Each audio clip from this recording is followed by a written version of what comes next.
ராஜ்மணியா நண்பர்களுக்கு வணக்கம். நம்மளோட பிக் பாஸ் சீசன் 10 எப்போ ஸ்டார்ட் ஆக போகுது, யாரெல்லாம் கலந்துக்க போறாங்க அப்படிங்கிற பல எதிர்பார்ப்புகள் மக்கள் மத்தியில இருக்குது. ஆனா விஜய் டிவியை பொறுத்தவரை இந்த சீசன்ல பல புதுமைகள் இருக்குது அப்படிங்கிற மாதிரி காமன் மேன் அப்படிங்கிற மாதிரி ஒரு ஷோ நடத்துறாங்க. அதாவது இந்த ஷோவுக்குள்ள 50 பேரை உள்ள அனுப்பி அந்த 50 பேர்ல இருந்து சில பேர் வந்து பிக் பாஸ் ஷோல கலந்துப்பாங்க அப்படிங்கிற மாதிரி ஒரு ஷோவை ஸ்டார்ட் பண்ணியிருக்காங்க.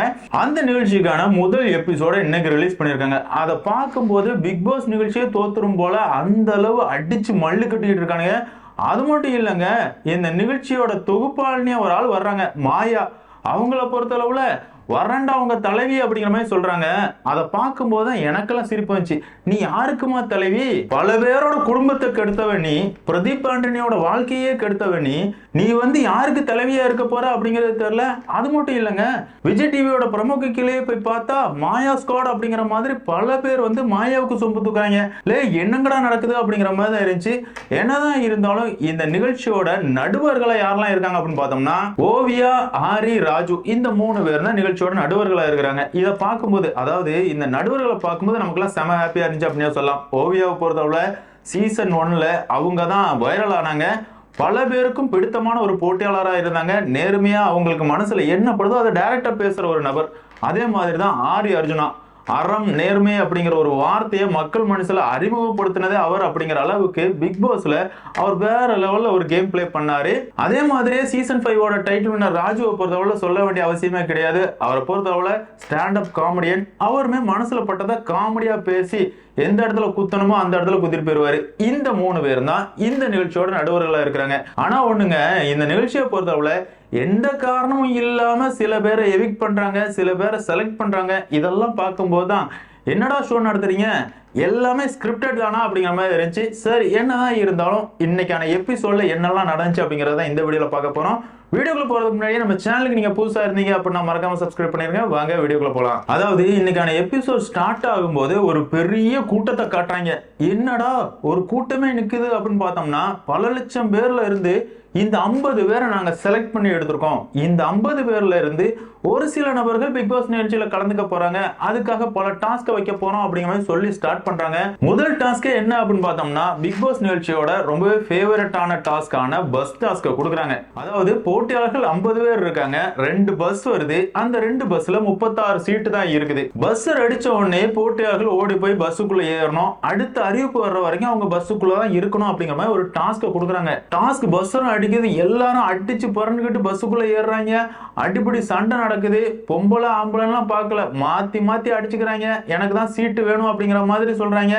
இதுல பல போட்டியாளர்களை பார்க்கும்போது போன எலெக்ஷன்ல விஜய்க்காக சப்போர்ட் பண்ணி வைரலான சோசியல் மீடியா பிரபலங்களும் உள்ள இருக்கிறாங்க. இந்த போட்டியாளர்கள்லாம் பார்க்கும்போது இவங்கெல்லாம் காமன் பீப்புள்லாம் கிடையாது, செலிபிரிட்டிஸ் தான். அதாவது இன்ஸ்டாலயா இருக்கட்டும் இல்லைன்னா யூடியூப்லயா இருக்கட்டும் ஒரு வகையில ஃபேமஸ் ஆனவங்களை தான் செலக்ட் பண்ணி உள்ள வச்சிருக்காங்க. பேரு தான் காமன் மேன், மற்றபடி அவங்க யாருமே காமன் மேன்லாம் கிடையாது. இருந்தாலும் இந்த பஸ் டாஸ்கை பொறுத்தவரை பல கலவரங்கள் நடக்குது. இதெல்லாம் பார்த்துக்கிட்டு இருந்த பிக் பாஸை பொறுத்தவரை பஸ்ஸர் அடிச்சிடுறாரு. அதாவது டாஸ்க் ஸ்டார்ட் ஆயிருது. எல்லாருமே பஸ்ஸுக்குள்ள இருக்கிறாங்க. பஸ்ஸை கொண்டு போய் ஒரு குடோனுக்குள்ள நிப்பாட்டுறாங்க. அங்க போய் பார்த்தோம் அப்படின்னா 2 மணி நேரம் பஸ்ஸுக்குள்ள எல்லாரையும் உட்கார வைக்கிறாங்க.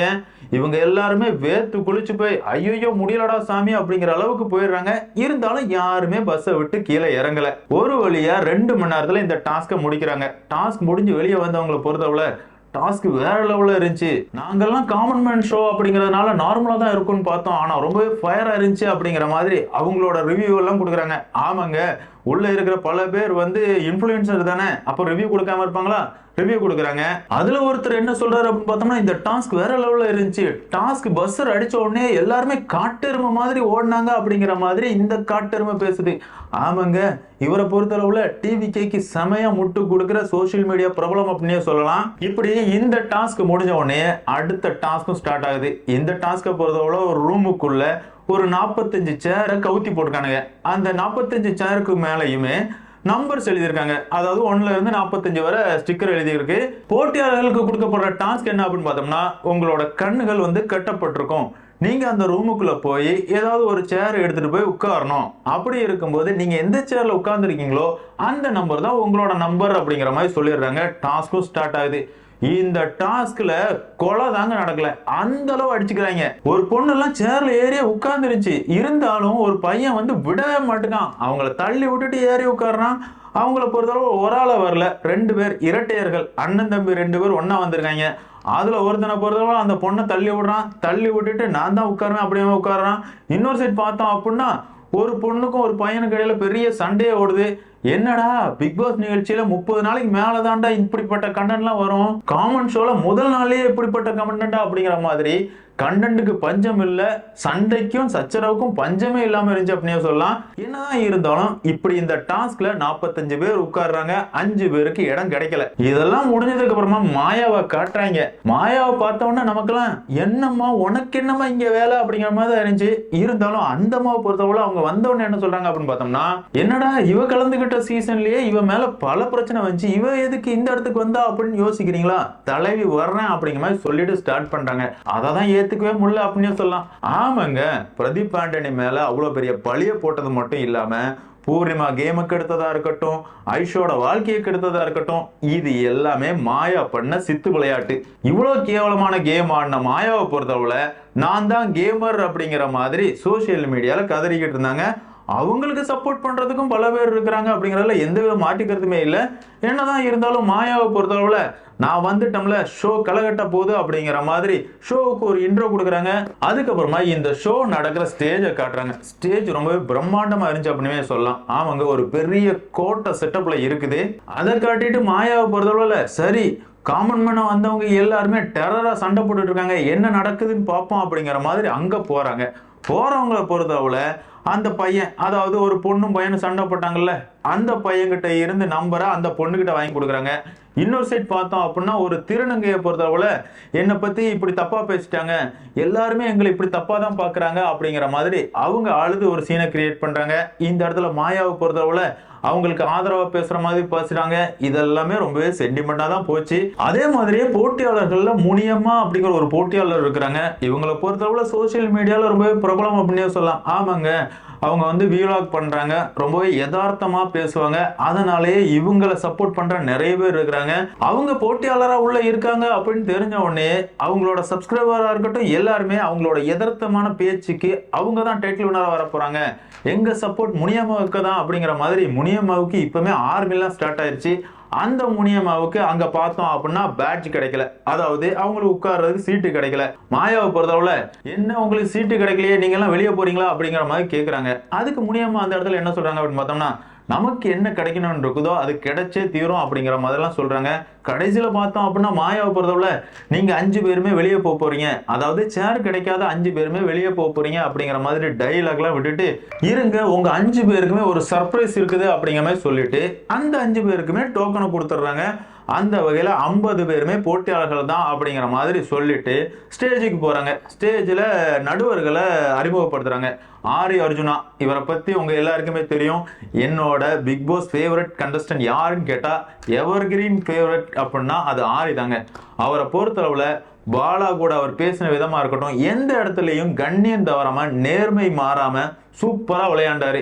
அப்படி ஒரு போட்டியாளரை பிக் பாஸ் நிகழ்ச்சியில் நான் இதுவரையா பார்த்ததில்லை, இனிமேலும் பார்க்கறதுக்கு வாய்ப்பு இல்லை அப்படிங்கறத என்னோட கருத்து. அடுத்ததா பார்த்தோம் அப்படின்னா ராஜுவை பொறுத்தவரை ராஜு சீசன்ல பிரியங்கா கூடவே இருந்து ராஜுவுக்கு பல பிரச்சனைகள் கொடுத்திருந்தாலுமே அவரை பொறுத்தவரை செம ஃபன்னா என்டர்டைன்மெண்டா அந்த சீசன் 5 கொண்டு போனாரு. அடுத்ததா பார்த்தோம் அப்படின்னா ஓவியா பொறுத்தவரை பிக் பாஸ் அப்படின்னா ஓவியா அப்படின்னா பிக் பாஸ் அப்படிங்கிற அளவுக்கு ஓவியா செம வைரல் ஆனவங்க. இந்த 3 பேர் தான் இந்த காமன் மேன் நிகழ்ச்சியோட நடுவர்களா இருக்கிறாங்க. ஷோவும் ஸ்டார்ட் பண்றாங்க. அந்த இடத்துல மாயா வந்து எப்படி நீங்க போட்டியாளர்களை தேர்வு பண்ண போறீங்க அப்படிங்கிற மாதிரி ஒரு கேள்வியை ராஜு கிட்ட கேக்குறாங்க. அதுக்கு ராஜுவை பொறுத்தவரை நான் என்ன மாதிரியே ஒருத்தனை தேடி வந்திருக்கேன், என்ன மாதிரி பசங்க வந்து எப்பவுமே நார்மலா எல்லார்கிட்டையும் சகஜமா பேச மாட்டாங்க, கூட்டமா இருக்கும் போதும் பேசுறதுக்கு சங்கோச்சப்பட்டு இருப்பாங்க, இருந்தாலும் அவங்க கிட்ட நிறைய திறமைகள் இருக்கும், அப்படி ஒரு நபரை நான் தேட போறேன் அப்படிங்கிற மாதிரி ராஜு சொல்றாரு. இந்த இடத்துல மாயா வந்துகிட்டு என்ன மாதிரிலாம் நான் மட்டும்தான் இந்த உலகத்துல அப்படிங்கிற மாதிரி சொல்றாங்க.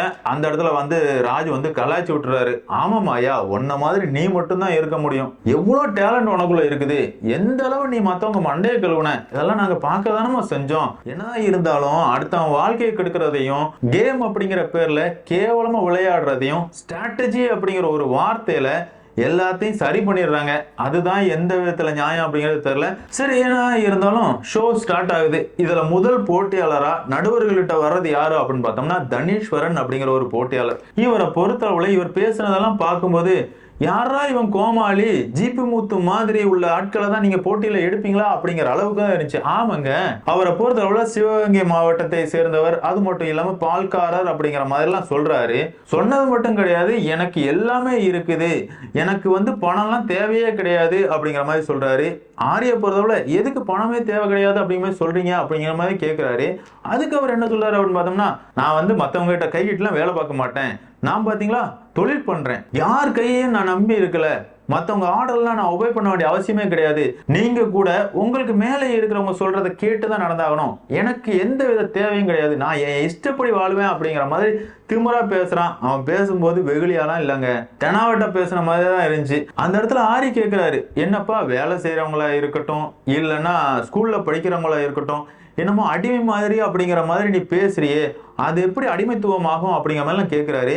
அந்த இடத்துல அந்த முட்டா பயல பொறுத்தளவுல ஆரி நீங்களும் ஒரு வகையில அடிமையா தான் இருப்பீங்க போல அப்படிங்கிற மாதிரி எல்லாம் பேசுறாரு. இதெல்லாம் பார்க்கும்போது நமக்கு செமகாண்டாச்சு. என்னதான் இருந்தாலும் இந்த முட்டாளி இந்த அளவு முட்டாள்தனமா பேசியிருக்கான். கடைசியா பார்த்தோம் அப்படின்னா உங்ககிட்ட தனி திறமைகள் இருக்குது, அதை கொஞ்சம் காட்டு அப்படிங்கிற மாதிரி சொல்றாங்க. அவனை பொறுத்தவரை பல்ல வச்சு கடிச்சு ஒரு குடம் தண்ணியை தூக்குறான், இதுதான் அவனோட டேலண்ட் அப்படிங்கிற மாதிரி சொல்றாங்க. கடைசியில பார்த்தா அவனை செலக்ட் பண்ணிடுறாங்க. இல்ல அவன் அப்படி என்னடா பண்ணா, எதுவுமே பண்ணலையாடா, முட்டாள்தனமா பேசியிருந்தான், அவனை எதுக்காகடா செலக்ட் பண்ணீங்க அப்படிங்கிற மாதிரி நம்ம யோசிச்சுக்கிட்டு இருக்கும்போதே அடுத்த போட்டியாளர் உள்ள வர்றாங்க. அவங்களோட பேர் மோனிஷா. அவங்க ஒரு தனியார் கம்பெனில மேனேஜரா இருக்கேன், அது மட்டும் இல்லாம நான் சரளமா இங்கிலீஷ் பேசுவேன், ரொம்ப ஜாலியான டைப்பு, நான் என்னோட திறமைகளை காட்டணும் அப்படிங்கிறதுக்காக தான் இங்க வந்திருக்கேன், எனக்கும் நடிக்கணுங்கிற ஆசைலாம் இருந்துச்சு, இருந்தாலும் குடும்பத்தை பார்த்துக்கணும் அப்படிங்கிறதுக்காக கரியரா வேலையை சூஸ் பண்ணி வேலை பார்த்துட்டு இருக்கேன், எனக்கு இதுதான் கடைசி வாய்ப்பு, அதுக்காக தான் காமன் மேன் ஷோவுக்கு வந்திருக்கேன் அப்படிங்கிற மாதிரி தெளிவா பதில் சொல்றாங்க. இப்படி தெளிவா பதில் சொன்ன மோனிஷாவை